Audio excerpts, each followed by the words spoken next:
Yeah, what's up? This T3. What up, this young RJ? Slum Village, we in the house. It's A1 since day one. Yeah, A1 Radio, let's go. Day one radio, fool.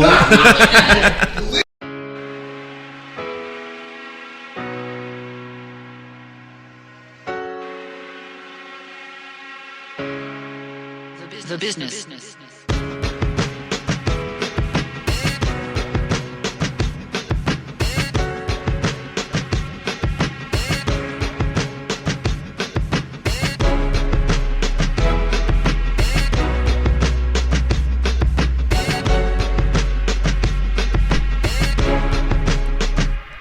Welcome back to another episode, another installment of Day One Radio, right here on ABLradio.com. That's Art Beats and Lyrics Radio to be exact. Make sure you download the very free, very accessible smartphone app for your iPhone and Android devices. And also make sure you subscribe to Day One Radio in the iTunes podcast store.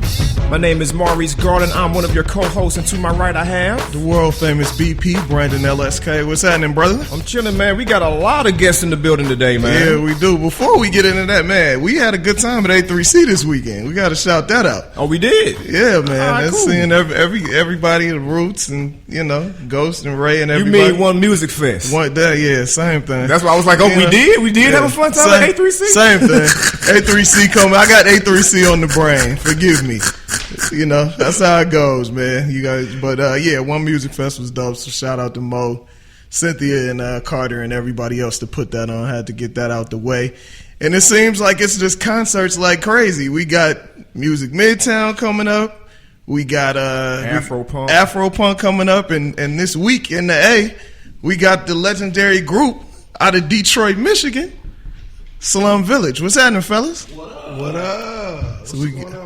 And just in case you are as confused as other people because they've had more members than the Temptations, we got T3 and Young RJ in the building as well. Here's what I'm gonna say about my members. All the members of Slum Village are family and affiliated. It's not a random dude. So definitely, y'all didn't get put together. What I'm saying? So we didn't do the random dude thing. So if you look, Illa J is Dilla's brother, and Bati and me, and Jay was there when he was 5. So it's all affiliated. We never put a random dude in Slum Village, and there will never be any more members of Slum Village, by the way. So that's it. We done. Yeah. Okay. So 5 is I think that's our limit. Is it 5 members? He's thinking about it.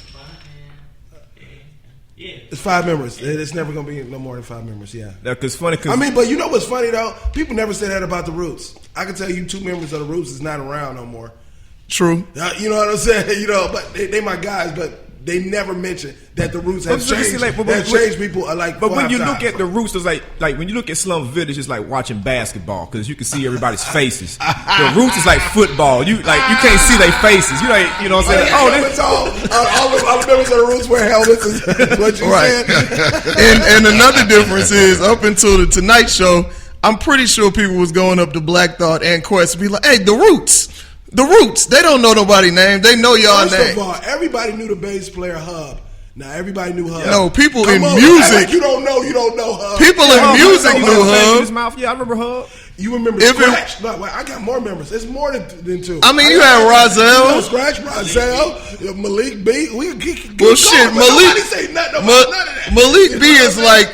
B is like 5 FT from Black Moon. That nigga was around for like 3 songs and then just dipped. So you can't even really count Malik B. I'm still naming members though. You ain't understand it though, and nobody even cares. You know what I'm saying? So basically saying, get off our back, man. No, I'm not saying that. I'm saying that sometimes shit happens. Yeah, things happen. And, Slum Village has been around for 20 years. And in 20 years, it's just like you going with your high school friend and you going to college. You don't see that dude no more. If he ain't going to college, you're not going to see him no more. It just is what it is. You know what I'm saying? And people just grow apart. It just is what it is. No bad feelings. It just is what it is, really. So people die, all type of stuff. You know what I'm saying?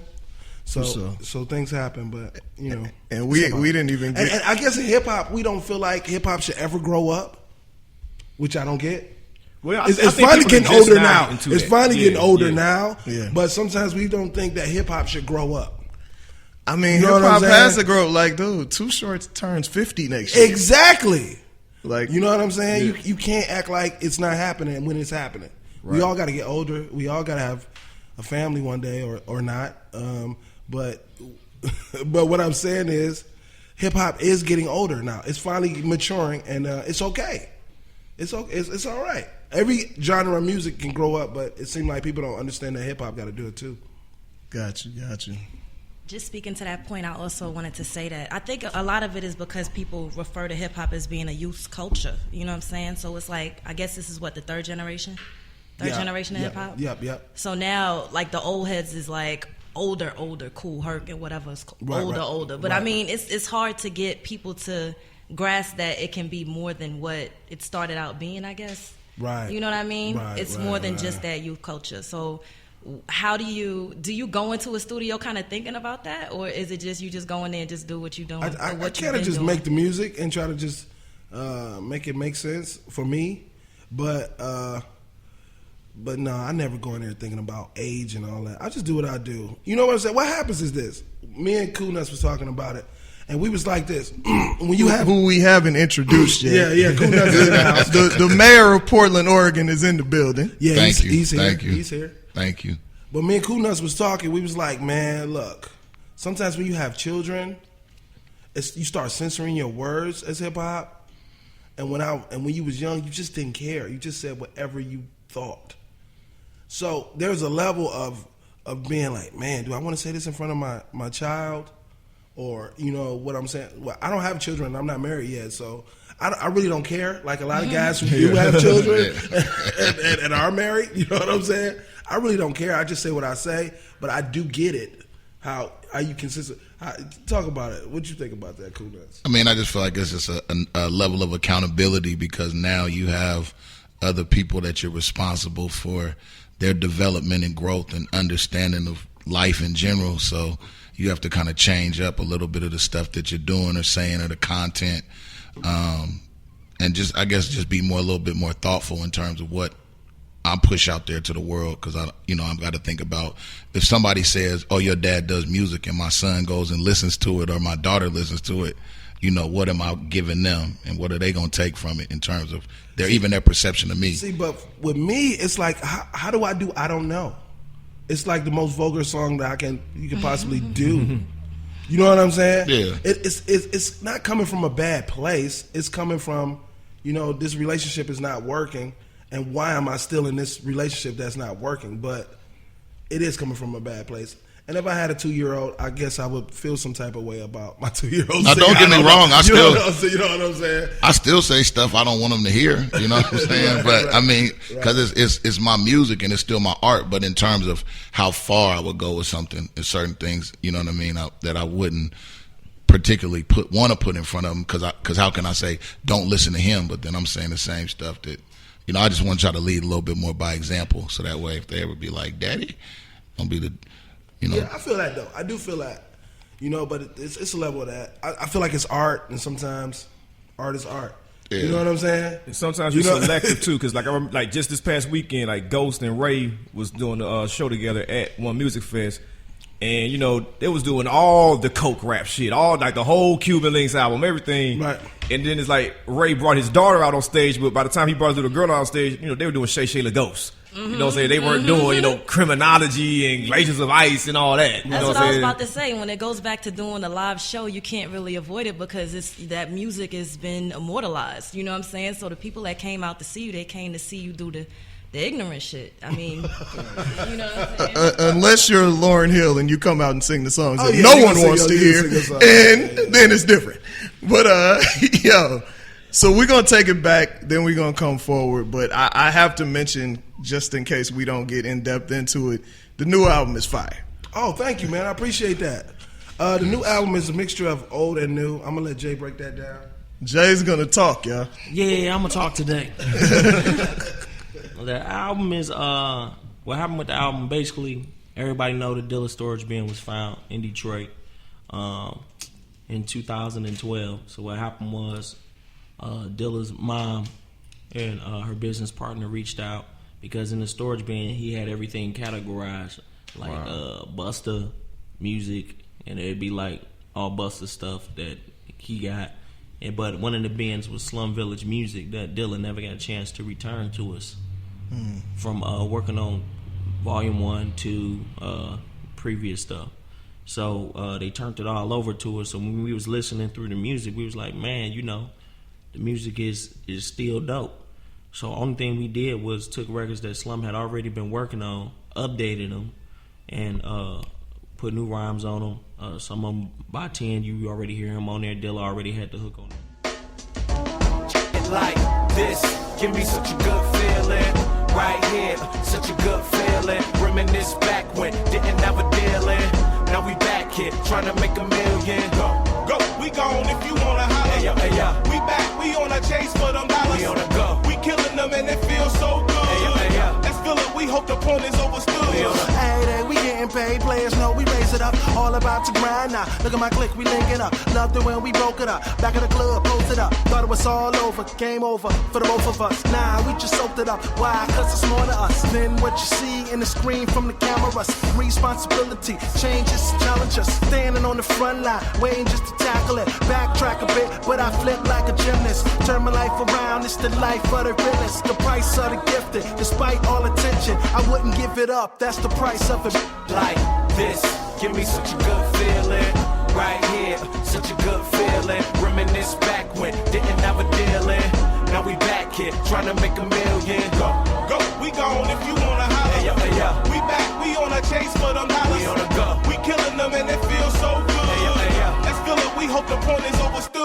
Pierce with a green, the kennel out, they have not jack with a spade, the troops, automatic the goose, geranium with a shot, to run them over the suit, catching the fall with a camera, before a guy with a stamina, parachute on my waist, got a bucket in your seat, 40 miles in the street, break it down to a 20, we hit the block and it's hot, rolling out in the sunny, 80 miles and we hot, photograph on a photo with camouflage in the spot, in other words, we living to die hard and less, put your foot to the pedal, going hard to the metal, 65 and a 70, automatic 100, camouflage in a photo, but got a picture you hot, motivating expansion on the way to the top, keep it moving on the chill on the way to the top, keep it moving, baby. And we just I produced a couple tracks to fill around it, and Black Milk did one, and we added the features on. Even the artwork is was supposed to be Volume 2 artwork. Yeah, that's wow. So, Like, yeah, this so sounds it like just a show whole. you how you can bring back the past in the right way sometimes. You know what I'm saying? And it just worked for us, so it was a good thing. You know what I'm saying? A lot of those records I remember doing, and I don't know why we didn't do some of these records. We just didn't, because we just had so many records. You know, so and then we finally came out with it. Yeah. Like, as an artist, like, was it hard to convince yourself to do those records again? Because, you know, a lot of times in hip hop, you know, somebody will drop an album in August, and then by the end of September they got a mixtape, and then in October they sending you another damn album. So it's like they're always moving forward to the next thing. Well, like, was it hard to move I back? haven't heard these records in years, so when I heard it, I was happy to hear them again. It's like things that's in the back of your memory, and somebody actually just pull it out like in a photo album, and you looking at it like, wow, this joint. You know what I'm saying? Oh, yeah, I got to do this. You know what I'm saying? I got to do this. I got to do this joint. So it really was a no-brainer. It was an easy album to make, even though it took us a year. It really didn't, because we was just hesitant about just bringing more Dilla stuff back, because we felt like the market was getting saturated with a lot of Dilla stuff that wasn't right for us. You know what I'm saying? People just dropping stuff, and it wasn't really dope like that. So, you know, when Slum Village do something and Dilla related, we want to make sure it's all the way right. You know what I'm saying? So, you know, we real particular about how we want to do our music, you know? Nah, it is. I mean, even, you know, having Fife on the album. Yeah. Just, it feels like a 2015 version of what If Fantastic was made in 2015. This is what it was. And we appreciate that. Even though we weren't trying to go back, but it did kind of go back a little bit, and we appreciate that people said that. And what we did, we was thinking about calling it Volume 3, but we was like, nah, if we do that, people go, yeah. The stigma is already gonna be placed on it. Like, why is they doing that? So it was like, you know what? Let's just start fresh. And now people saying, is you gonna do a Yes Part 2? And we like, you gotta digest what you got first. And that's part of the problem in hip hop is we teaching people to have ADD when it comes to the music. You know what I'm saying? So it devalues the music. You know what I'm saying? If we drop an album and then 4 months later it's something else, why do I need to live with what you just did? Right. You know? So that's the reason why we waiting. Y'all gonna have to digest it, and then if we feel like we got something we want to offer to the world, then we drop something else. Like, since you brought up Fantastic too, you know what I'm saying? Like, did it always feel like you was constantly having to chase that? Because I remember, like, you know, folks would not let Nas live down Illmatic for years. Like, he ain't did Illmatic since. No, Stillmatic don't count either, bro. You fucking up. You know what I'm saying? I mean, you get that anyway. If you do classic records, if you lucky enough to do a classic record, it's okay. It's not a bad thing that people still want you to do it. You know, if you're lucky. So I'm never mad at that. So you know that's love, and you know. After a while, they see Nas kept dropping joints, and they get it after a while, you know. But people just want what they want. You know what I'm saying? They fans. They people who like the music. I want what I want. When I go to Nas concert, it's only certain songs I want to hear, and that's just what I want to hear. You know what I'm saying? I'm the same way as a fan. Nah, I don't want to hear this album. I don't want to hear that album. Please, Nas, don't ever do them songs. You know what I'm saying? So nothing on Street's Disciple, huh? Yeah, right. I want one song off of the what was that song? The beat tape that he did. Lost Tape. I want one song off of there. It ain't gonna always happen like that, but you know that's me though. I did like the last album Nas did. It was pretty dope. Oh yeah, that was grown up. That album was really good. It was really good. And we got to explain to the listening audience the reason that we have some brothers from Detroit and brother from Portland together is because y'all are on tour together right now. How's that going? Man, great. We started in Richmond, Virginia, and then worked our way down here to Atlanta. And it's just been a blessing, as like they were saying, all the history of even their stuff, being able to come out and rock with them is, you know, for me, is super dope. And then it's cool to be out here because we have fun too. So yeah, but you ain't tell them about the last tour we did. Oh yeah. So how this even came about was the last tour went out with Pete Rock in Slum Village, you know, and I was working on the other side in terms of helping Pete's side of stuff, and then just built a relationship with them, and they actually did some music together as well, and then it came about to this tour.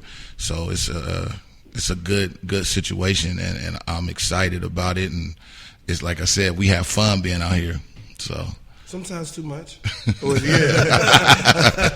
Hangovers. Please speak to how much fun y'all actually have in full detail. Oh, full detail.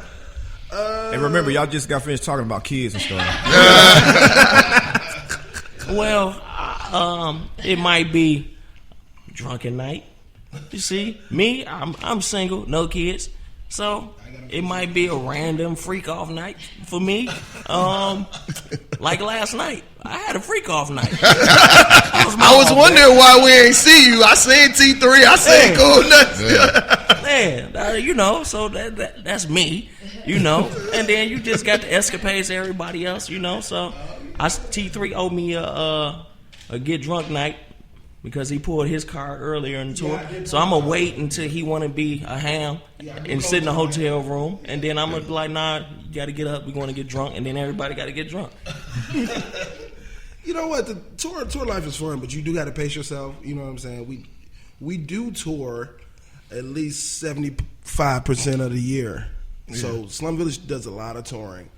And when you tour like that, you know, like the Roots used to before the Jimmy Fallon thing, you got to pace yourself. You do got to pace yourself. You got to know when to stop, and you got to know when to regenerate, get yourself right again. You know what I'm saying? You got to know when to diet, stop eating bad food. Yeah, he was talking about that before we came on. It is a routine with this, and you got to pace yourself because when you get out on that stage, the fans don't want to hear that you had a bad night. They don't. They're not that. I pay for my ticket, and I want to see Slum Village do Slum Village. You know what I'm saying? And like I said, I'm a fan too. And if one of my favorite artists go out there and they don't do their best performance, I'm gonna be upset as well. You know, it's just, you know, it is what it is. So, but we've been doing this for years, so we got it down to a science. We got it down. Yeah. So, what's been the best city so far on this run? Philly was dope, and I'm thinking Atlanta's gonna be crazy too. Yeah, we got so many people in Atlanta that want to come out and kick it with us. So Atlanta should be dope.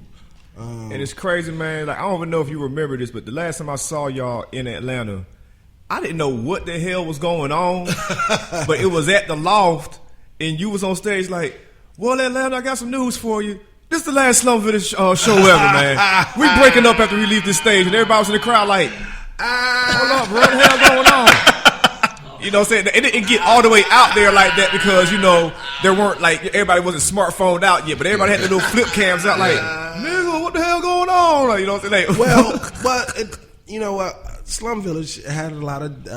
Let me get my politically correct answer and let me do that. Nah, no political correctness. Who was on stage at the time? No, it was him and Elzai. Yeah. So that's so you already know. That explains. You see Elzai right now, so you already know what was going on at that time. So it's like, you know what, Elzai, you know, that's my guy. I'm still not mad at him, but he was a complainer. From day one. He liked to complain a whole lot. Like, if we making money, why are we making this money now? I'm like, what? You glad you making money? Like, he was just a super complainer, like, every day. Yeah. And he wouldn't complain to the people. He would complain to me, and I had to take his beefs to the company. You know what I'm saying? I was like, man, it was a lot to handle for a guy. You know, I wasn't used to that. That's like having 2 girlfriends. You know what I'm saying? I wasn't really feeling that. You know, it was tough. You know what I'm saying? I mean, he's talented. I'm not gonna say he's not talented. He's very talented, but it was a lot. And then he didn't have to do a lot of the work. You remember, T3 is making beats. I'm writing hooks, and I'm writing my verse. Mm-hmm. Oh, he go in there, lay his verse, he go. You see what I'm saying? Yeah. So it's a lot of the stress load was on me, and he was still complaining, and I was doing. You see what I'm saying? It was like, man. It was a tough situation. Jay know. Jay look like he don't want to talk about it. Nah. I ain't got no problem talking about it. I mean, you know, like I tell people before, me and L, we don't see eye to eye like that. You know what I'm saying? But if it wasn't for L and the members before, you know what I'm saying, Slum wouldn't be here now. But on the same hand, when you in a group, man, it's like a brotherhood. You know what I'm saying? If you can't be selfish in a group, you can't have your own selfish agenda inside of a group. Or it's not going to work. If you might as well just be a solo artist if you're going to have selfish agendas. So my thing is, the reason why I can do the group thing is because I was already making albums anyway. I just wasn't rapping on them. But as far as doing the beats, mixing the songs, everything else, I was already doing it. And I have a passion to see the legacy of Slum Village continue on. And that's the reason why we did it again, because it ended on such a sour note. Yeah. So, you know, at least for the fans, you know what I'm saying, you can't go down in the history books as having like an all-time classic hip-hop group and it end on a sour note.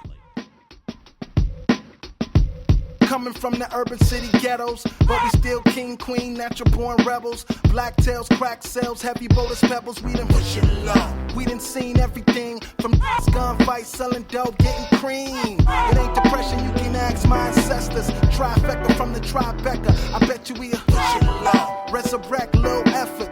Lil 17 trying to microphone check it. Trying to stress it. Rather see me Pyrexing. That ain't me, that ain't we the essence. Push it low, push it low. Okay, push it low. Just push it low. Come on. It's too much to spit, my life is kinda tragic. I'd rather spit a hit for the jam and be Kobe. Still on the quest like Fife and Jerobe. Gotta push it low. Just tired of being bombed out. Yeah, it's been a minute, nothing short of 60 seconds. Can't stomach where I come from. Hard to eat breakfast. You ain't refined when you're trying to get acceptance. Gold Lexus, Rolex, a stupid dumb necklace. You see the rap game is stitched in my hoodie. Like when I'm on the mic to excite you like I'm goody. Ma never slob, you guess this. What is this? Spit with a dip when I kick this relentless. You did it to death, but that's a death wish. Gotta do it big like you precious. Let's just push it low. Push it low. Okay, push it low. Just push it low. Come on, push it. Yeah, you gotta pull it. Yeah, you gotta do what you do and keep it moving. Yeah, you gotta push it. Yeah, you gotta pull it. Yeah, you gotta do what you do and keep it moving. Yes, you gotta push it. Yeah, you gotta pull it. Yeah, you gotta do what you do and keep it moving. Yeah, you gotta. Say young Trey got his cream on, block got embraced, but it's haste, the love gone. About to move up a Jefferson themes on the means I stream, but what he gon' lean on? Jules top shutter, who claim hotter? Trash rhymers back off, your mics getting cut off. New York to Rock City, Yeah. We never rhyme soft, emphasizing true spit, that girth, that grit. Rose gold dreams. Now, T3 had mentioned that you've been around since you was 5 years old. So how does that whole thing work? Like, what is your history with the group? My history with the group, it started out at 5. We was just all signed to the same label. We was all working with John Sally. And that's the studio we met at when I first met Dilla and T3. By 10 wasn't actively in the group at that time. And then from there, I would just see Dilla making beats at my crib. I come home from school, Dilla be making beats in the kitchen at my crib. So it was just like just seeing a normal face. Then as I got older and I started wanting to get into production, Dilla took me under his wing and taught me how to make beats. And then that's when I just started producing. First record I worked on for them was Climax with Dilla. I didn't get no credit, but it's called paying your dues. So that's how my history ties in. I've been producing for Slum ever since then, since Volume 2. Been mixing on every album. Dope.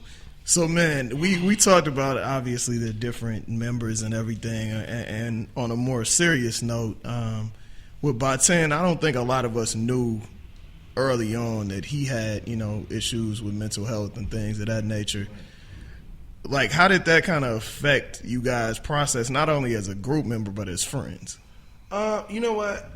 When I was younger, I just think I thought he was just eccentric, because I don't know no better, so I thought it was eccentric, but it was an event that happened. We did Climax, the video, and his sister flew down to do Climax with us because she was on the hook, and she had a spell where I don't think she took her medication, and so I didn't even know she had these situations where she actually just went insane in the room, and we had to fly her mother in because she wouldn't talk to us. She was just pacing around the room just saying stuff. And I saw that first from his sister.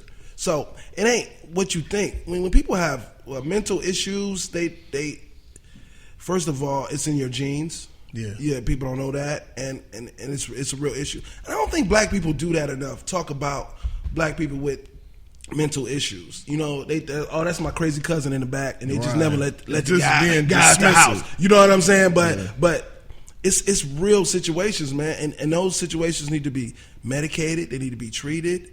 They need to be with the right people, and sometimes you just don't know. And I don't think Baten really knew, so he used to try to medicate himself before he got medicated. So that means drinking and smoking. How you gonna smoke and have mental issues, or drink and have mental issues? You know what I'm saying? It don't even make sense. I remember one time we was at a D'Angelo concert. We were just kicking it because D'Angelo was our guy, and Baten just downed 2 bottles of wine in like 10 minutes, and I was like, man, I didn't, and that's when I started seeing little bits and pieces of what he was going through. So he just tried to self-medicate himself, man. It's tough, you know what I'm saying, to see your brother go down like that, you know what I'm saying? But, mad love for him, but it's just, man, it was just tough. So in the later years, once I figured out what he was going through, we make sure he was medicated, and I tried to bring him back. That's what I did in Villa Manifesto, the last album we did with Baten. And you know what? Elzad was still being selfish. He didn't want Baten there. You know what I'm saying? To steal some of the shine. I don't understand that, because Baten, if it wasn't for Baten, it wouldn't be no Elzad. It wouldn't be. You know what I'm saying? We all. You know what I'm saying? But sometimes I get it, because it's music and it's all about vanity and all that other stuff. But what I'm saying is, though, I wanted to bring my brother back, because he started this with me, and I really wanted him to be a big part of this.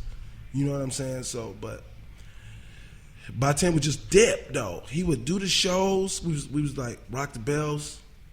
I think we was doing Rock the Bells at that time, and he would just dip, and then he'd come back, and I knew he was on something or doing something. And it was just a tough situation, man, and it was sad for me.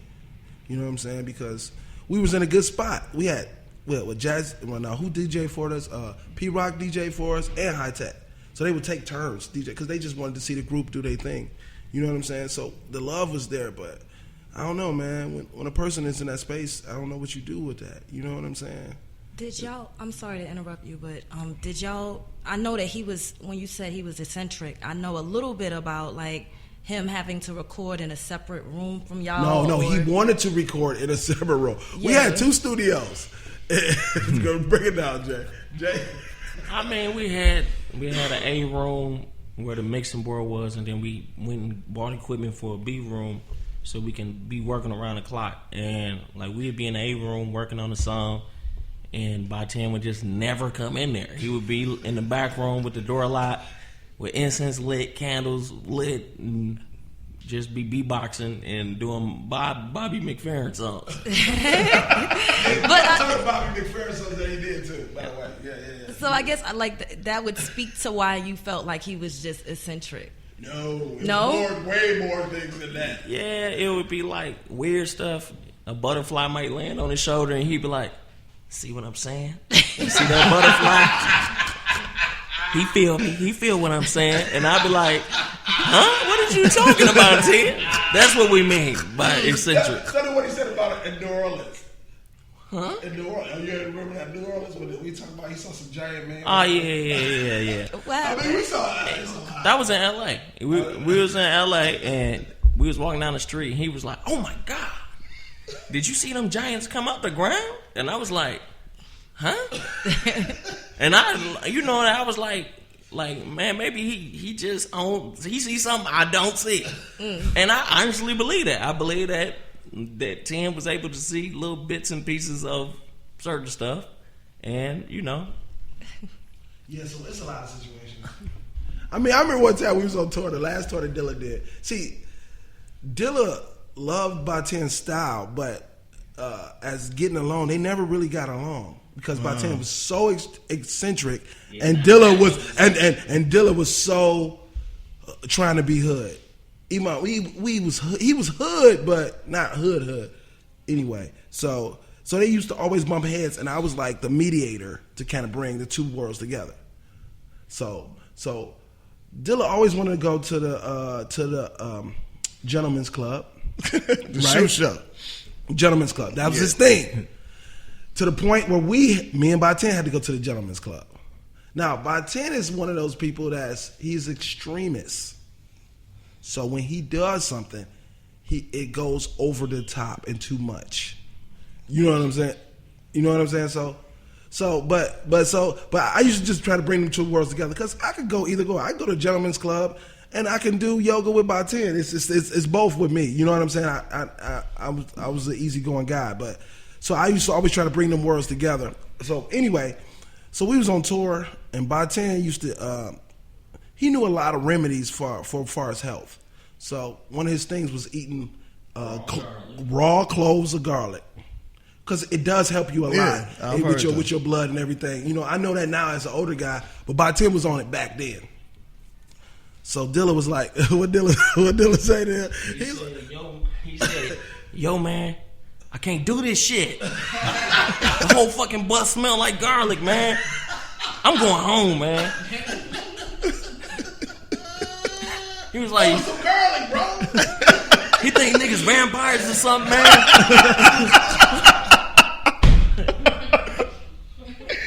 That's crazy. That's true story. So, I mean, obviously, you guys can laugh at it now, man. But definitely. Like, when he passed, what terms were y'all on when he passed away? Dilla? But no, Baten. Baten, he was back in the group. So when he passed, what happened was this. We was going to Canada.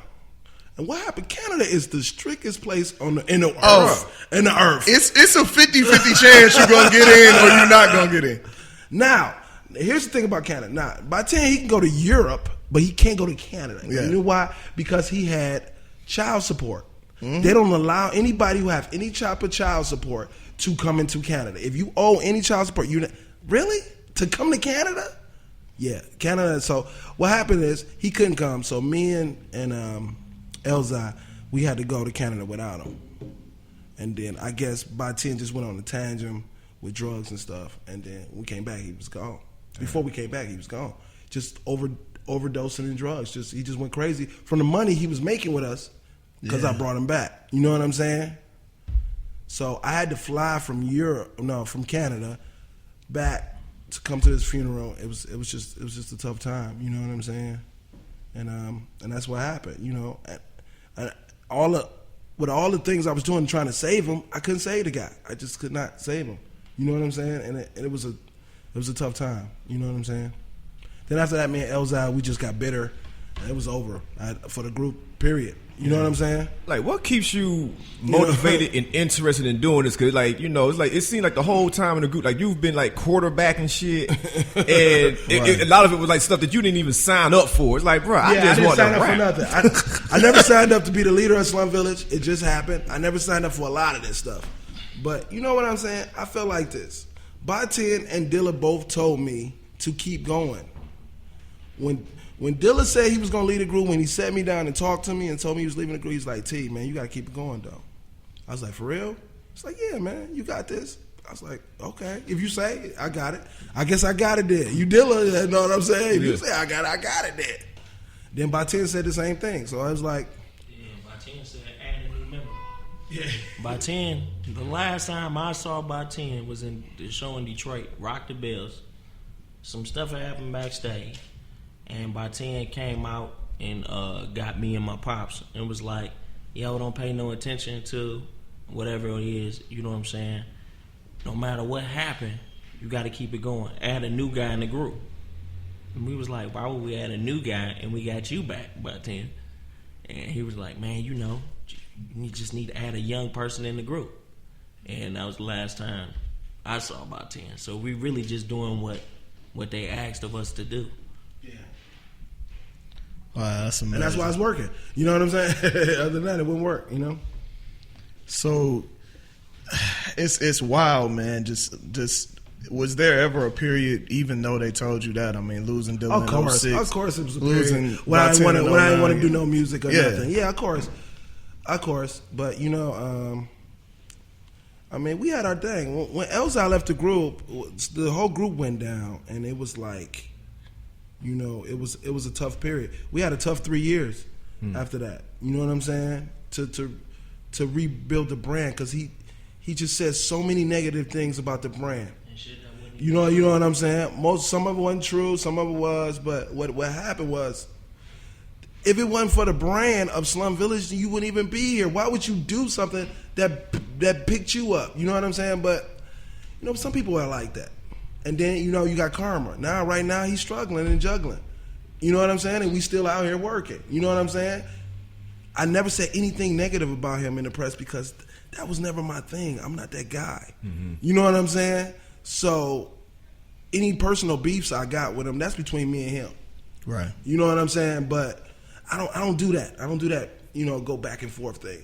Like, I don't do Twitter beefs and all that. What people do today. You know what I'm saying? Right. I never did that. I'm not that guy. But so, you know, right now Karma, you know, he did his Kickstarter and he raised all his money and he still didn't drop the album. It's 2 years later and right now he's bad. I know he's bad. He's doing bad. You know what I'm saying? But he can't call me. You know what I'm saying? Because I had to go through my thing when he left and try to kill a whole brand of Slum Village. So we had to rebuild and try to put them pieces together, man. And you know, you had to put your grown man pants on and just do what you got to do to make this music. You know what I'm saying? You know, most definitely. That is definitely true. you know what I'm saying? Yeah. So, man, being from Detroit, I heard you mention earlier. I had some friends from and I'm from Oakland, so you know, Detroit and Oakland are like sister cities. Yeah. to an extent. But y'all were heavy into the techno, and I heard you mention one day that you were actually gonna do. Yeah, I'm working on my techno solo album, techno rap, jungle drum and bass rap album with real lyrics on top. So yeah, I'm working on that. It's a process to try to get it right like I want it though. But yeah, I'm working on that, and Jay's working on his solo album. He's probably like 3 songs deep. I'm like a song and a half. So I just want it to be right. I'm gonna take my time with it. You know what I'm saying? But so next year, this is all music that's coming out next year. Also, we working on the Pete and Slum album. Let's look for that too. Yeah, that'll Pete Slum be dope. album, which is gonna be pretty dope. What I mean, for people that don't know, like EDM is huge now, electronic dance music. But as far as the United States are concerned, that began in Detroit. Yeah, Juan Atkins and all of that. Juan Atkins, techno house. But that's different. I'm not doing EDM. That's not. Yeah, I know that, but But it was born out of that. Yeah. I mean, I think, I don't know why that was a part of our culture, but it is. We got a big techno base. And I always grew up with techno. See, what happened is this. We used to go to the club. They used to play hip-hop all night. Yeah. And the last hour, techno. You know what I'm saying? So, we had, like, songs like Bitch That Bitch With a Bat. It's some hoes in this house. Yeah. It's time for the percolator. Yeah. You know what I'm saying? You go get all of that. And then that's when I used to jet, because I still jet. I was going to ask you, can you still jet? Yeah, I can still jet. Yeah, I can still jet. I messed my knees up the other day, but that's a whole other story. But yeah, I can still jet. Yeah, I'm a dancer. And that, when we cool, that's over here cracking up.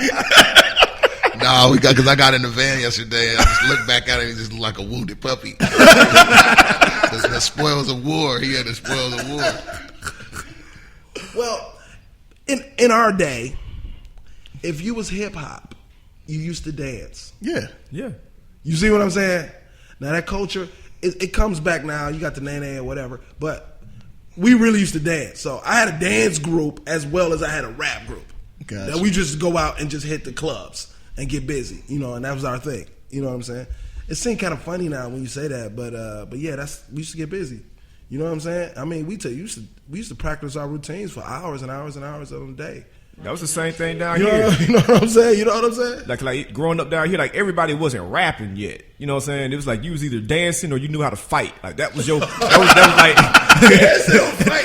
was your card in the hood. Like, said you can do the running man or you got a mean right hook, nigga. no, like that dancing was real, man. You know what I'm saying? Yeah, dancing was real. Dancing is real. Cool Nutz, you used to be in a dance group too? No, I was more of a break dancer. I mean, I'm saying we were serious. That was even before we started rhyming. We was real heavy into b-boying, and then the MCing part came about. But I remember like the coldest dancing nigga had all the women. You know what I'm saying? For real. Back remember you got the cold running man and really get out there and be gigging. You was cold. You know what I'm saying? You was going home with one. No, you had to really prepare yourself. I remember like what was it? Probably like 6th grade, the first dance. You know what I'm saying? Your first middle school dance. You was nervous about, man, I got to get out here and either slow dance or something. You know what I'm saying? Or, you got to put in some work because you don't want to be the dude on the side with, looking like a scrub. Yeah, looking like a scrub. You won't sit at the cool table. with a pocket full of now Hey, for real. I think in the Bay, Hammer shut it down for all the dance. You wasn't finna top that. So everybody just went on about their way and did whatever. Man. Yeah, but that was the thing though. My dudes was trying to be Hammer. Yeah. So when we came through, we was coming through. Yeah. You know what I'm saying? Don't play that song because we finna shut this bud down. We shutting it down. For sure. RJ mentioned earlier about how y'all were considering possibly naming album Volume 3 and decided against it. Because public perception and all of that type of stuff. But you guys had to battle public perception in the past with the whole Q-Tip saying he was passing the torch. Oh man, that was the worst thing ever that happened to Slum Village. Let me tell you. You got it for people that were not around at that time. You got to explain. Worst thing and ever. He said a line on the album at that on a whole tight. So let me tell you, man. We went to the studio. We went to New York. We was messing with Q-Tip was my man. He hooked us up. He got us our first tour. He let us tour with Tribe and all that. You know what I'm saying? That's all Q-Tip.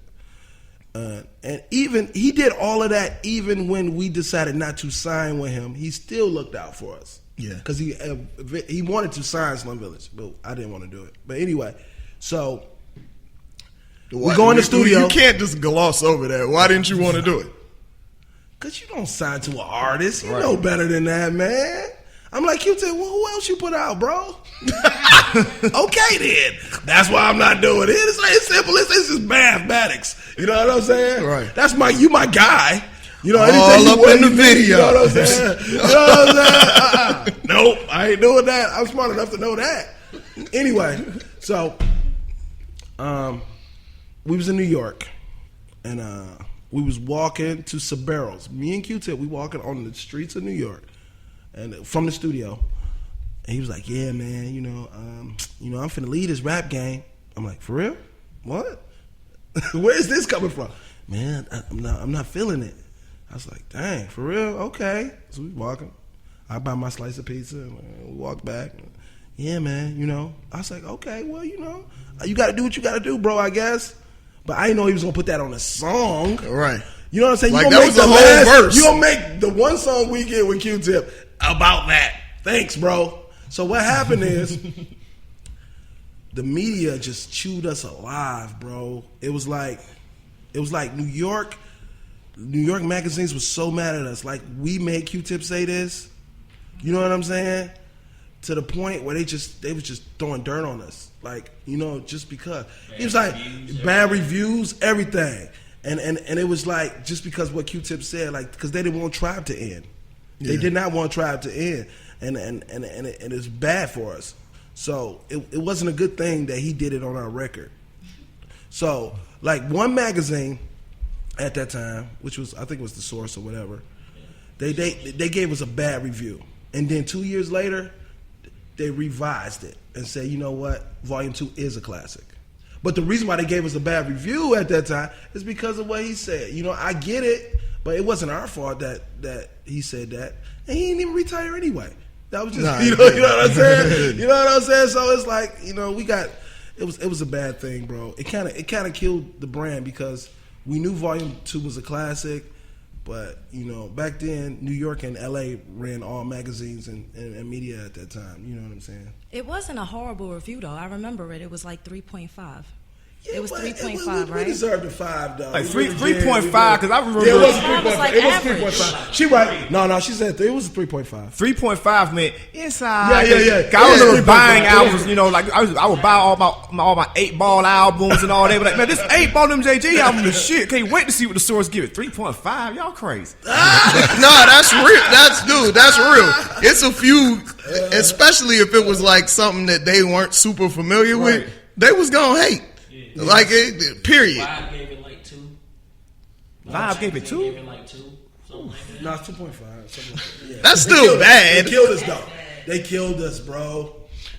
Yeah, so how did y'all bounce back? Was it just the music? I know it was just the music. I mean, the fans were still there. Our shows were still sold out, but it was just we didn't get the media that we should have had. The right term. See, Slum Village, we came out the gate like with hardships, which was, you know what I'm saying? But it's Detroit though, because you got to understand, we don't have no labels in Detroit. We got to go to New York. We got to go to LA to get signed. That's it, bro. We don't got nothing, so we just got to take what we got to take, in a sense. You know what I'm saying? And it's kind of tough like that. Even now, we still don't have labels, big labels like that. And you would think by now, even Motown left Detroit. You don't understand what I'm saying? It's like, come on, man. You know what I'm saying? So yeah, it was a tough time, but we used to that. We got thick skin, so we work. Definitely. You guys have a good relationship with my Dukes. Yeah, Miss Yancey. She coming to Texas, and she just met us. Where was we? She was just with us in Charlotte. Yeah, that's crazy. Yeah. She come and kick it periodically when she want to. That's super dope, man. Yeah. Like she's meant a lot to the legacy of Dilla and meant a lot to Slum Village, man. And that's crazy because you don't really see that in hip hop with like matriarchal figures. Right. You know what I mean? Like, what does that bring to the table for you guys? Just knowing she was there from the beginning, and so I'll tell you a story. Miss Yancey used to have my dudes used to have a daycare center at her house. So what used to happen is I used to go to Dilla's crib, and I used to Dilla would leave me in the basement, and I would make beats all night and try to make something dope so he can maybe like it. Right. Now, I used to stay there until the kids come in daycare. Kids come at 5 o'clock in the morning. And then that's when I would leave. So I would see Miss Yancey every morning. I'd be like, hey, I'm going, Miss Yancey. And then that's how I established my relationship with Miss Yancey. So that was a routine. I did that because Dilla really wanted me to make beats. So he showed me how to make beats, and he would just leave me in his basement like for hours upon hours. And I used to just keep fumbling around with the equipment until I came with something. I came with a couple joints, you know what I'm saying? A couple joints I co-produced with Dilla that you might not know about, but I made some joints. So yeah, and that was that, and she was just super supportive of Dilla. There was times Dilla didn't go to school because he was making beats. I mean, you talking about support. Yeah. You know what I'm saying? When you know your son is that guy. Right. You know what I'm saying? So you don't get that a lot, especially in the black community. No, you're not you take your ass to school. You're not getting that type of support. Sometimes you just beat know. your ass. You gotta get out. I mean, but Dilla was kind of I mean, people. I say genius, and people thinking like, "Oh, you just saying that?" No, I'm talking about a guy who's really a genius. Like anything, he could figure it out how to do. When did you? You know what I'm saying? When did you realize that he was special? Like in y'all relationship? I mean, he just everything he would do, man. It would just be like, what? Like it would be. You got people who achieve stuff, and then you got people that always overachieve every time, and that was his thing. He would always be greater than the next man, like 6 times greater than anything you could think about. And when you think about that, like we used to have, me, him, and Proof used to do these 5-minute beat battles. And basically, before that roulette thing, what we do is just go grab 3 records, and you got 5 minutes, make your beat. You know what I'm saying? On the SP1200, which we only got 12 seconds on there, by the way. You know what I'm saying? Of course, Dilla won every single time. But it was just, I mean, you just see a lot of genius. Dilla was the first guy I know who could, he figured out how to speed up the music. Like, we used to have tape recorders, right? With the 2 sides. And you can go inside of it and you can speed it up. And you used to loop up tapes and speed it up and slow it up. Man, I'm talking about, it's just crazy genius thing, anything you could think of. And mind you, nobody was teaching him any of this. It's just him in his house. Just figuring it out. You know what I'm saying? That's so amazing. Anything you could think of, it was like, man, this guy, man. What was it like to see the rest of the industry latch on to him as like a savior of sorts? It was just a matter of time. We always know that. It was just a matter of time when y'all figured this out. That this guy right here. Now Dilla has turned down a lot of situations. Diddy wanted to sign him. He said no. Dre wanted to sign him. He said no. See, Dilla always wanted to do his own thing, so he didn't want to be kind of closed up with people. So people knew. Gotcha. You know what I'm saying? But he wanted to move on his own accord. You know what I'm saying? You got to respect the man that knows. Yeah, I'm glad you brought that up because like a lot of folks don't know that like Dre is actually a big Slum Village fan. Yeah. We was just in the studio with Dre. We were supposed to be on that last album, but things happen. Yeah. Like what be happening, man? Because I see like every other person in rap is like, oh yeah, we was just in the studio with Dre. We're supposed to be on there, but like what Dre is the hardest. I did an interview the other day, and I was telling people how Dre work. He is a madman, and you gotta have he's like a 10, 15 hour studio guy. I'm not like that. I like to feel a vibe and then I'm dipped and I come back and I do some more and I can't do that. That's too much for me. Yeah. So me and Jay was in there and Cool Nutz. He was there. And Dre had which was a blessing. Which was a blessing. He had us there how long? How long was in the studio? We got there like 1 or 2 in the morning and then leave till 10 in the morning. What? Till 10 till 10 in the morning. And then they're working the whole night, you know what I'm saying? Like, and we had a whole day. Like we had We did. We went to. First of all, we performed that night. Let me say that first. They performed. Went to the E40 video. We went to the E40 to video. Choices. Got in the Choices video. Did Hip Hop DX, and then went to the mall. So the whole day we had hotels. We never even checked in our hotels that day. We went straight through and then to his studio, and then that next day the sun came up and we had to drive to where do we go? Fresno the next day. Fresh from the studio. Talking about going from a great experience to Fresno. So we went Fresno. Let me tell you about Fresno. C3 has a story about anything. Ain't nothing I can say about Fresno.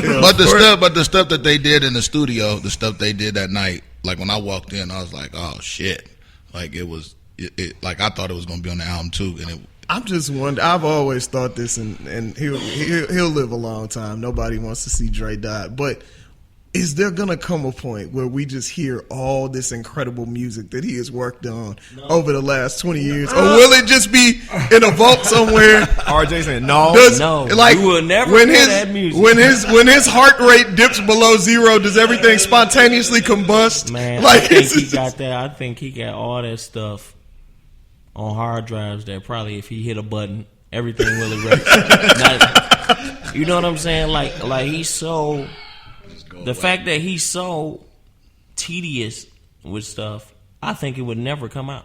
It would have to be a situation where his wife was, like, okay, I'm going to, release some of this music. Because you talking about at least probably 1,000 songs. At least 1,000 songs. He played me some songs, and I was like, why didn't he put that on the album? Why didn't he put that on the album? It was like a joint with like Too Short, Lil' Kim. Too Short, Lil' Kim. Yeah, a lot of joints.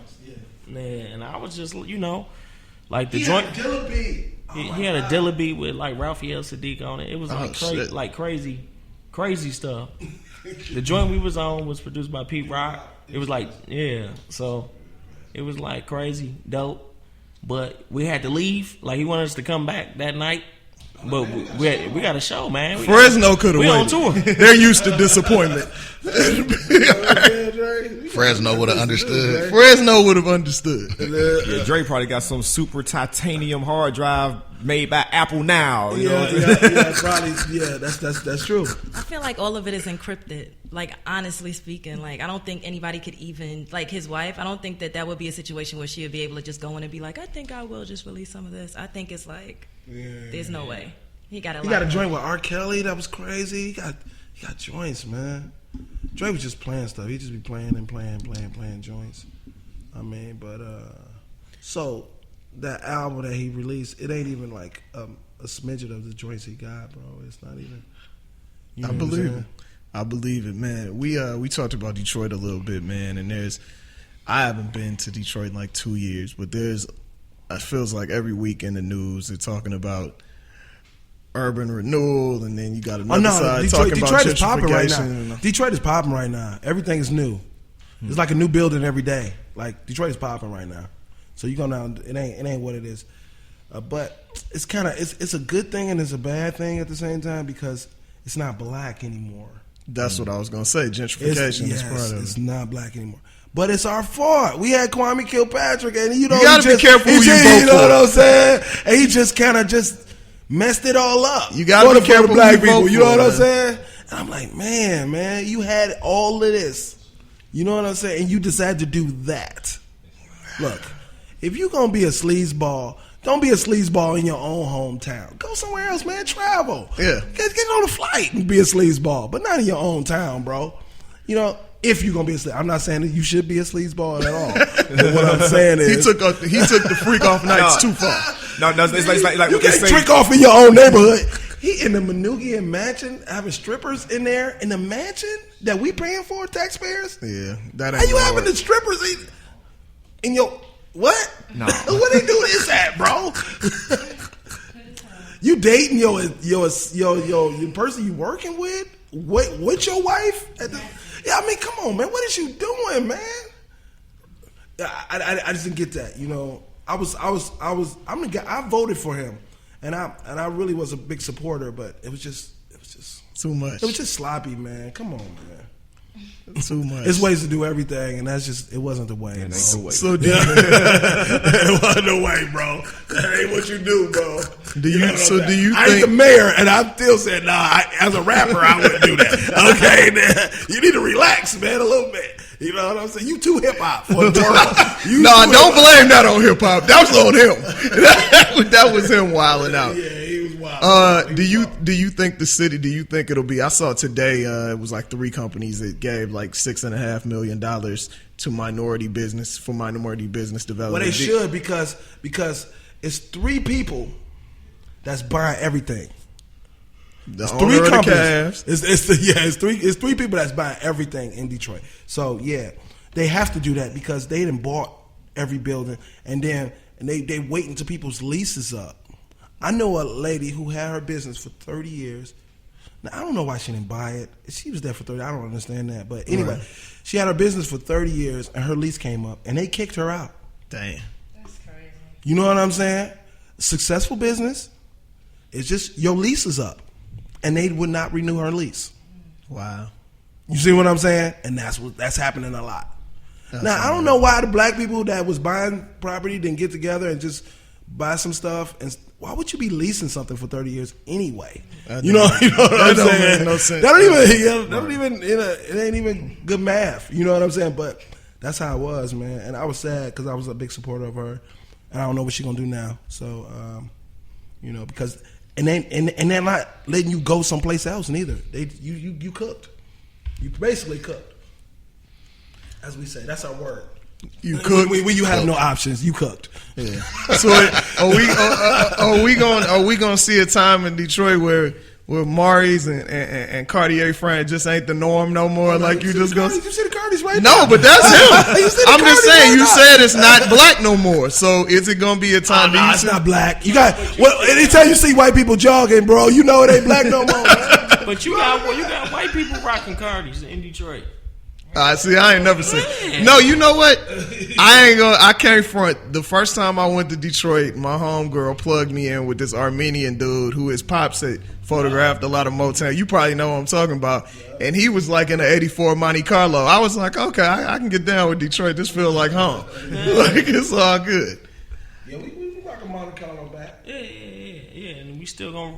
I ain't rocking no Morris. You know what I'm saying? I'm over that. I'm over that. But, it's like you got to keep a little bit of the culture in the city and you still going to have, little chicken spots, all that. All the little sleazy Detroit stuff that go down. After hours, all that. You got T-bars galore. Yeah, it's still popping. What about, what do you guys think about who should we be paying attention to music-wise out of Detroit right now that we may not even know about? That's a good question. It's so many young cats coming up. I don't even know them all. It's just they just pop up every day. You know what I'm saying? And that's not no disrespect, but I think it's a lot of talent in Detroit. You know what? I just came up with the pioneering of it, so I don't know all these young cats. It's people in Danny Brown's camp, not Danny Brown, but it's people in his camp that are super dope, like Dope Head and a couple of them other joints. You gotta look for them dudes. Them dudes I think they're gonna do some dope stuff. It's a lot of guys out here they surfacing, but I really don't have a list like that. I'm gonna be honest with you. Man, it's who hard to keep popping in up. Portland right now? Young. Mikey. Okay, all right. You gotta plug your boy in. Go ahead and plug your boy in. Mikey Vegas. Mikey Vegas is popping.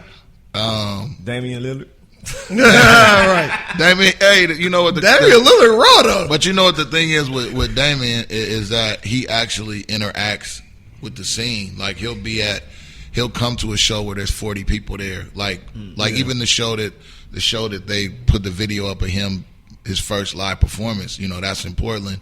And that venue holds like 300 people and there's probably 100 and some people there. And he comes and he'll give the cats from the town props and when he says the town, he's speaking of Portland. He's not actually speaking of the town as everyone else in the world knows it. Yeah, he's a transplant now. He's the Adidas is in Portland. The Blazers in Portland. Yeah. He's in Portland. He rapping in Portland. Yeah. They stole our boy, man. Took him under my wing. He's under our wing now. But he's Mikey, he spends time with them and around a lot of people that are around him and he's around them. So, you see he's like a genuine dude. You know what I'm saying? He's not on that a lot of the star stuff.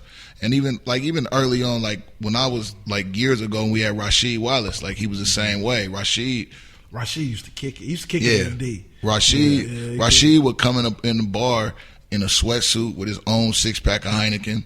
Like bring his own 6-pack of Heineken to the club. Who gonna stop him?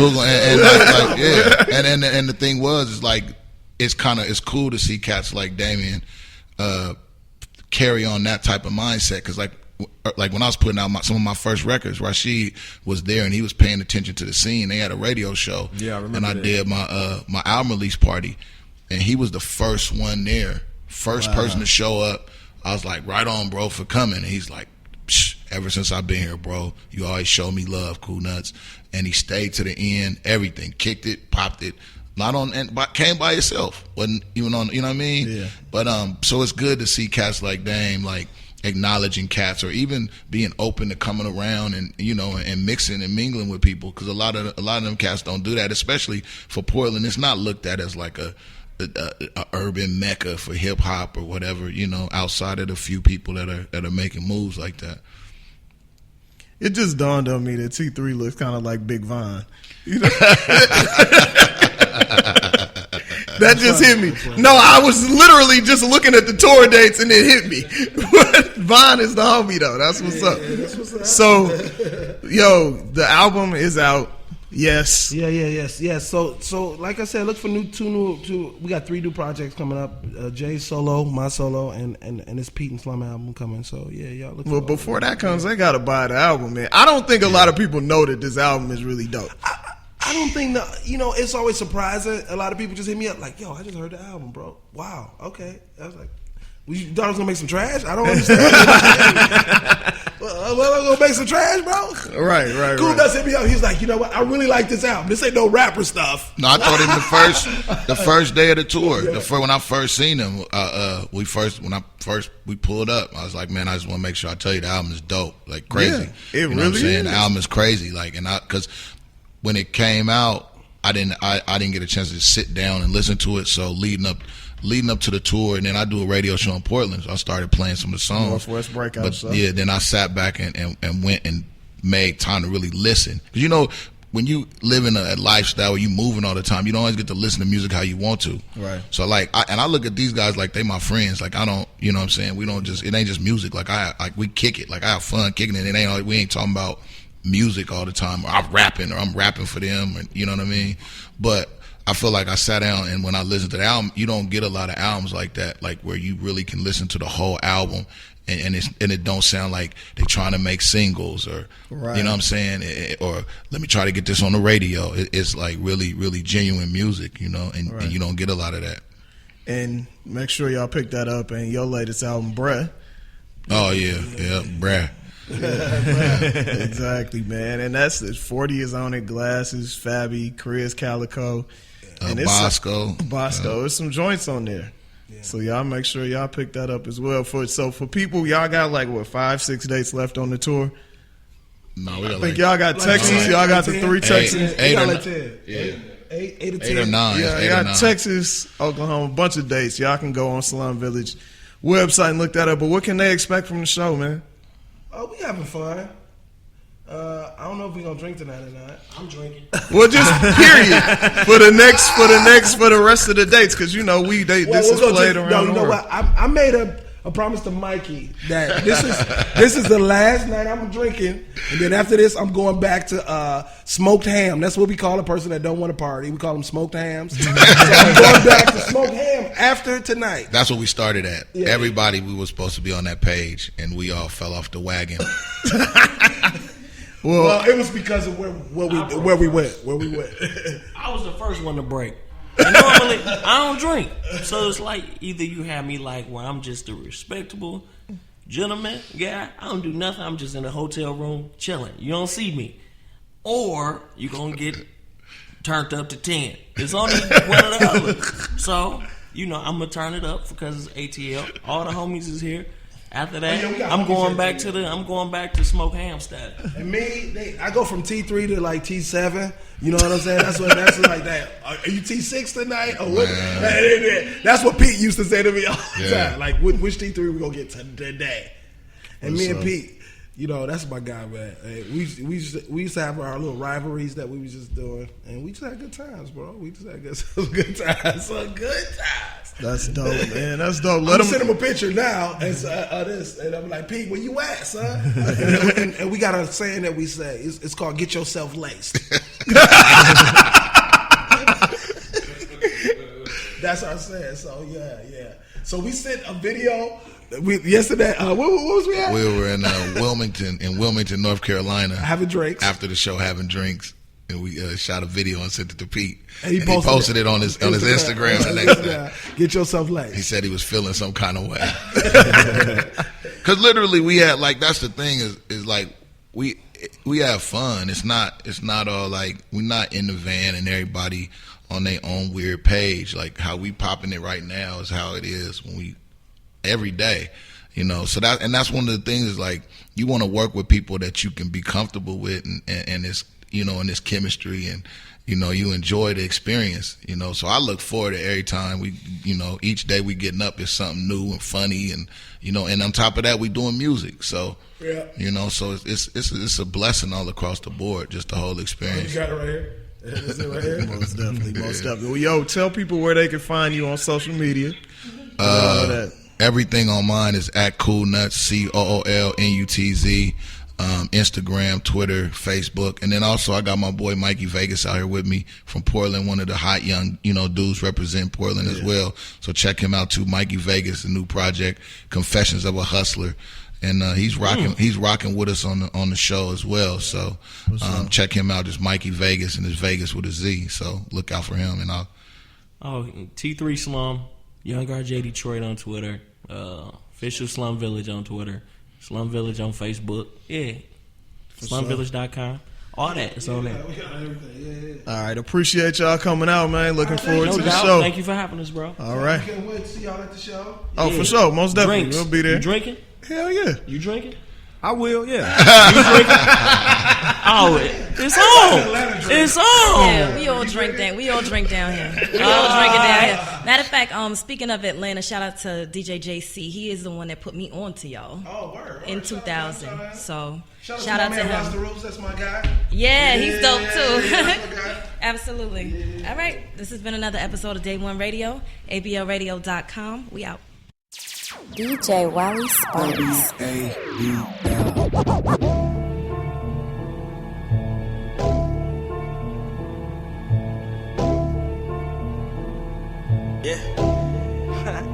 Look,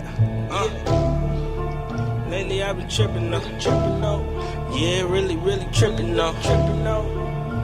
I've been tripping. You are now listening to Oh God, I've been tripping though. Beats. Lately I've been tripping, booking one ways. LA Saturday for Secret Sunday. Whole squad going up. You know the whole squad going up. I'm just doing what I wanna do. Niggas couldn't stop it if they wanted to. Lately I've been ballin' like I'm Stephen Curry.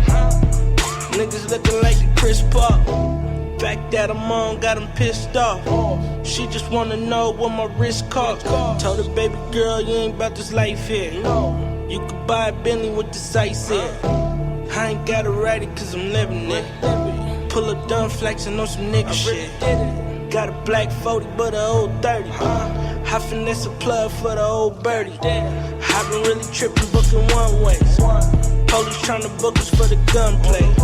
Tryna be cool, but your boy hot. They said they on my head, so I dropped the top. But they swear they never see the boy. Back with full of KK screaming, we them boys. And we only smoking loud, baby, bring the noise. Sway selling roof crack, looking at the moon. I been tripping, booking one ways. Really tripping, only booking one ways. Goddamn.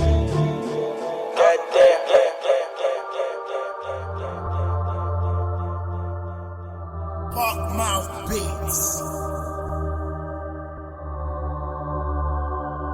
Would my son really love me if I never did shit? If I was just a sperm donor on some deadbeat shit?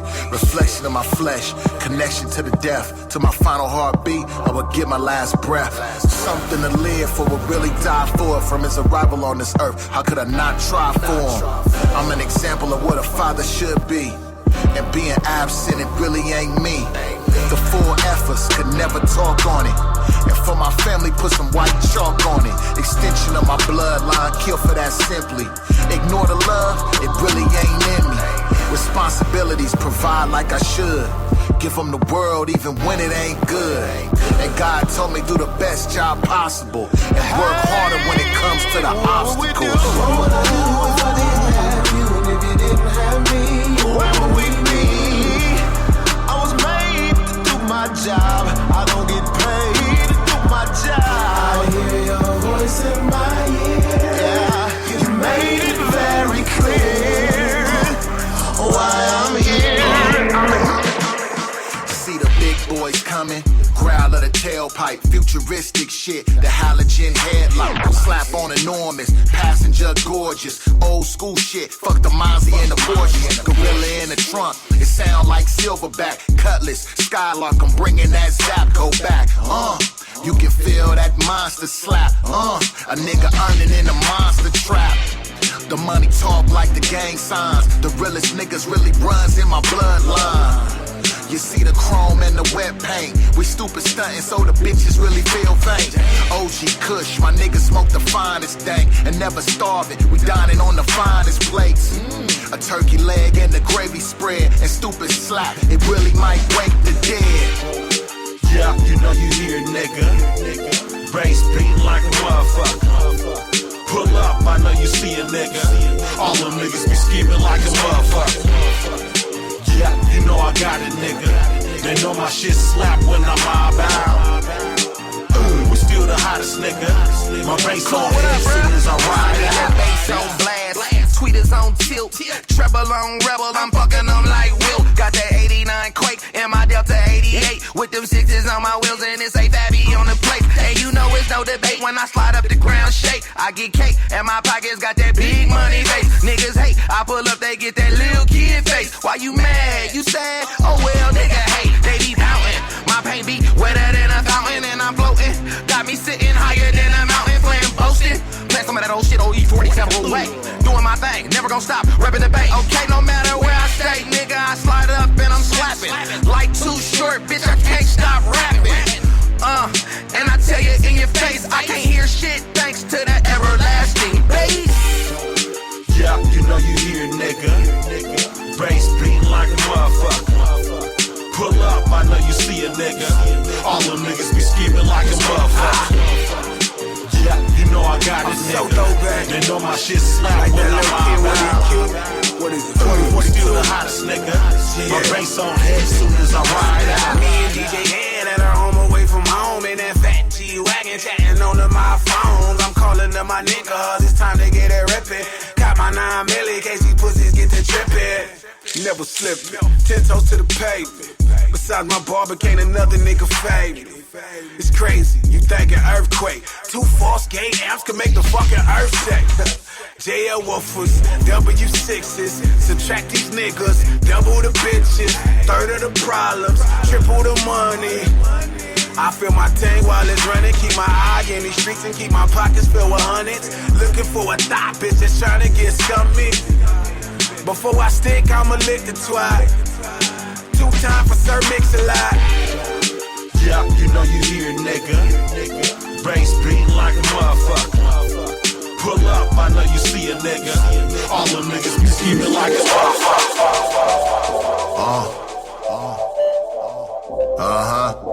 New year, new sound, no resolutions.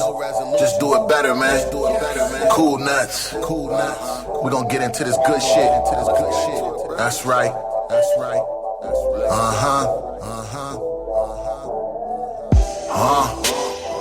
Dreams, just a fantasy. Surfing nightmares and try avoid tragedy. A real nigga to the flesh of it. From cocaine to the bars, I had the best of it. protected by an honor code. These trap doors put a nigga on a smarter road.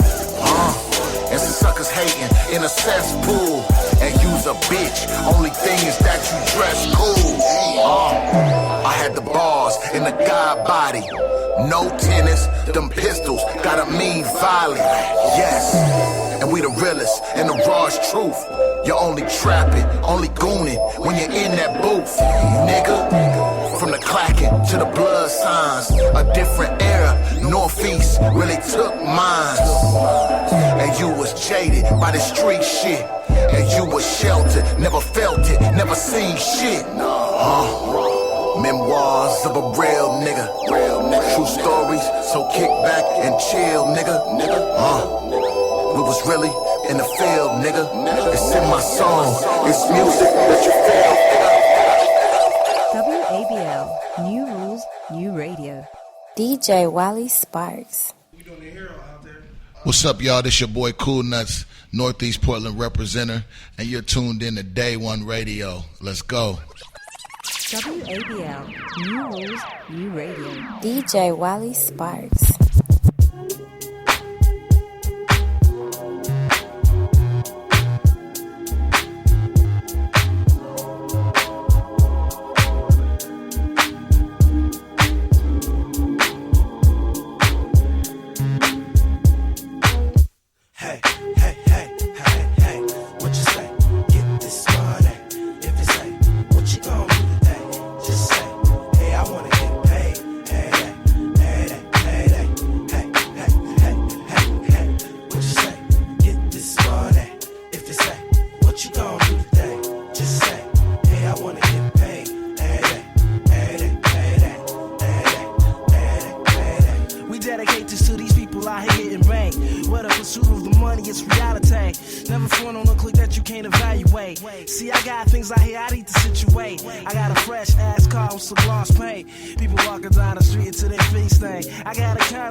Don't get mad cause I'm doing things you just can't. Hey, what you say? Get this money. If they say, what you gon' do today? Just say, hey, I wanna get paid. My man, you need to get back like the rebate. And biddies need to step up like the home plate. My man, now what you know about the Great Lakes? We contemplate on getting money like the sweepstakes. Sipping dark grapes, party in the dark shade. You see your Nicky Code chillin' like a ballet. Mar and biddies ride like a Harley. Money maker, the Rico Suave. Hey, radio play the ass like arcades. Every day the holidays, some niggas stay paid. You celebrate the holidays with the money. Ain't about the pace, so niggas stay away. Hey, what you say? Get this money. If they say, what you gon' do today? Just say, hey, I wanna get paid.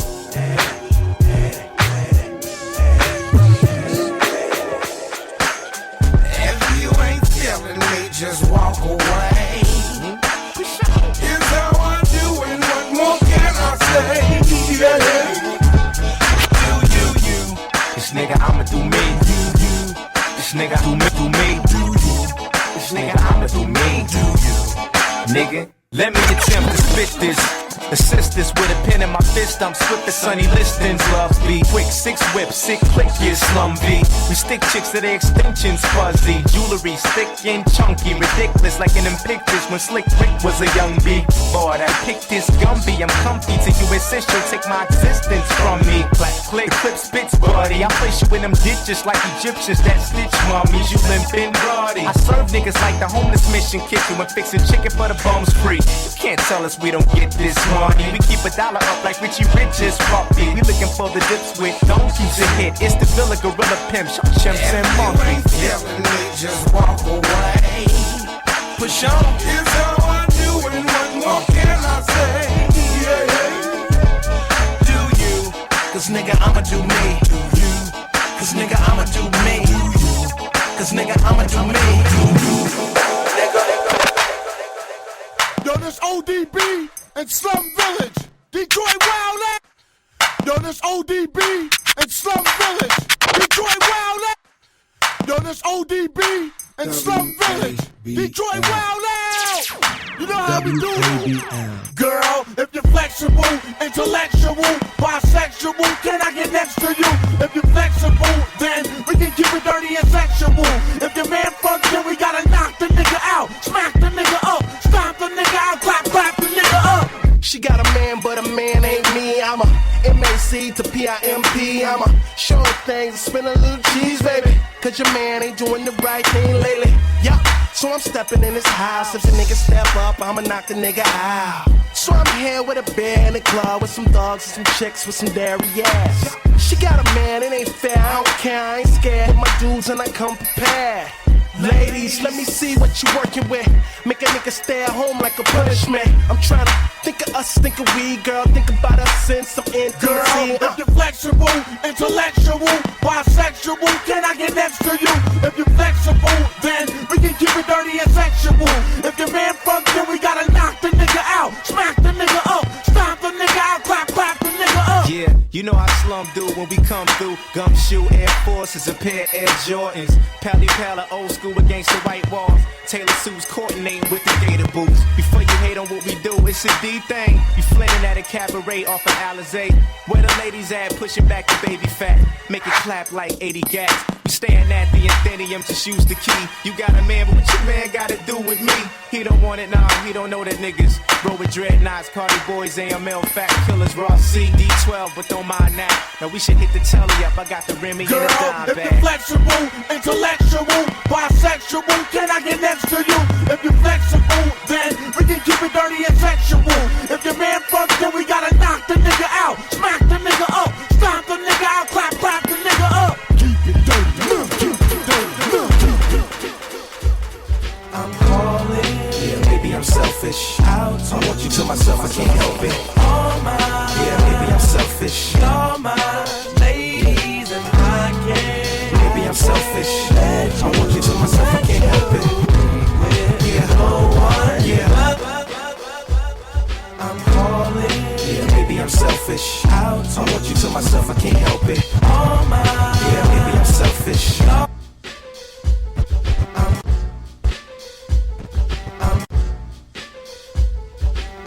DJ Wally Spike. Maybe I'm selfish. I want you to myself, I can't help it. All mine. Yeah, maybe I'm selfish. All mine, ladies, and I can't. Maybe I'm selfish. I want you to myself, I can't help it. Yeah, no one but me, baby. To my thick chicks down in Texas, all the way to New Orleans where the girls could catfish. And in LA, every chick's an actress. Hollywood status with the shaded glasses. To Detroit, yeah, the place that I rest, where the ladies got asses and love live sex. And hot Atlanta, y'all, is one of the best, where they speak Southern slang and smoke la cess.